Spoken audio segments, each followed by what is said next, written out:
Salut à toutes et à tous, soyez les bienvenus. Aujourd'hui, 5e jour de la neuvaine où nous demandons les dons de l'Esprit Saint. Nous allons prier et demander le don de la force. Comme vous avez pu voir Daniel Ramos qui a parlé sur ce don, nous allons le demander pour nous et pour toute l'humanité. Au nom du Père, du Fils et du Saint-Esprit. Amen. 5e jour de la neuvaine. Répands maintenant sur nous ton esprit de force, Seigneur.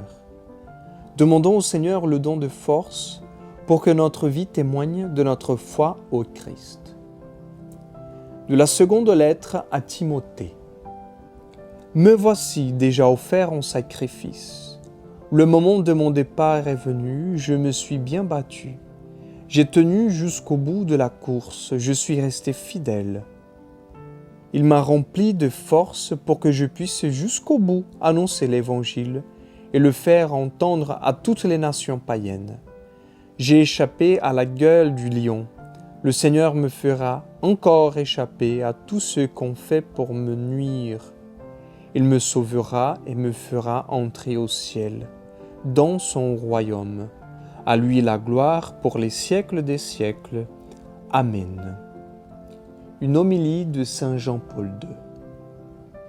Chers garçons et filles, cela, agir en chrétien adulte, vous ne pourriez le réaliser à vous seuls. Quel malheur si vous comptiez uniquement sur vos propres forces. Personne ne saurait être un authentique disciple du Christ s'il voulait l'être tout seul, de sa propre initiative et avec ses propres forces. C'est impossible.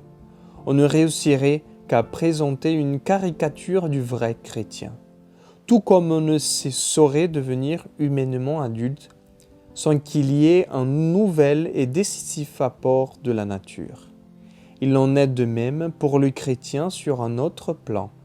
Mais avec la confirmation, vous serez doté d'une manière toute spéciale des dons de l'Esprit Saint, qui, précisément comme le vent dont son nom dérive, vivifie, pousse, rafraîchit. Il est notre force secrète, pour qu'ainsi dire, la réserve inépuisable et l'énergie propulsive de notre manière de penser et d'agir en chrétien. Il vous donne courage comme aux apôtres dans le cénacle à la Pentecôte. Il vous fait comprendre la vérité et la beauté des paroles de Jésus. Il vous donne la vie comme l'exprime si bien l'apôtre Paul. Viens Esprit Saint en nos cœurs et envoie du haut du ciel un rayon de ta lumière. Viens en nous, Père des pauvres, viens dispensateur des dons. Viens lumière en nos cœurs, consolateur souverain, hôte très doux de nos âmes, adoucissante fraîcheur. Dans le labeur, le repos, dans la fièvre, la fraîcheur, dans les pleurs, le réconfort. Ô lumière bienheureuse, viens remplir jusqu'à l'intime le cœur de tous tes fidèles. Sans ta puissance divine, il n'est rien, en aucun homme, rien qui ne soit perverti. Lave ce qui est souillé, baigne ce qui est aride, guéris ce qui est blessé. Assouplis ce qui est raide, réchauffe ce qui est froid, rend droit ce qui est faussé. À tous ceux qui ont la foi et qui en toi se confient, donne tes sept dons sacrés. Donne mérite et vertu, donne le salut final, donne la joie éternelle. Amen. C'est ton esprit qui nous conduit, Seigneur, Père d'amour et de bonté.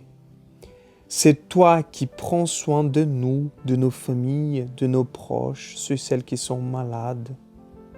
Montre-nous ta miséricorde, sois favorable à nos prières. Que toujours tes bienfaits viennent soutenir notre foi. Donne-nous la force, Seigneur, pour vivre ces temps difficiles, ces temps ténébreux. Tout cela, nous vous demandons par l'intercession de toutes les saintes, tous les saints, Saint Joseph et la Vierge Marie.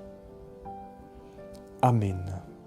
Au nom du Père, du Fils et du Saint-Esprit. Amen. Que Dieu vous bénisse. Shalom, la paix.